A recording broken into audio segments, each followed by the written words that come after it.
The proceeding will start shortly.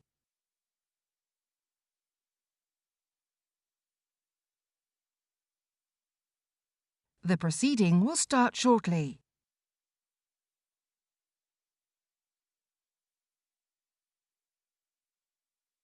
The proceeding will start shortly.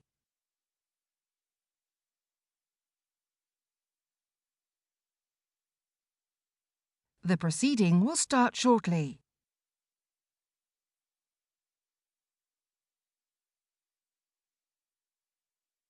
The proceeding will start shortly.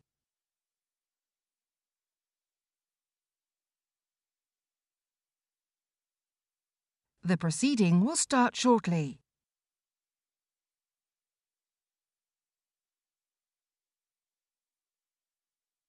The proceeding will start shortly.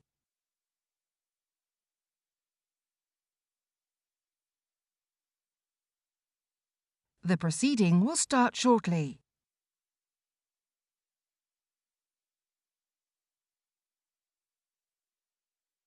The proceeding will start shortly.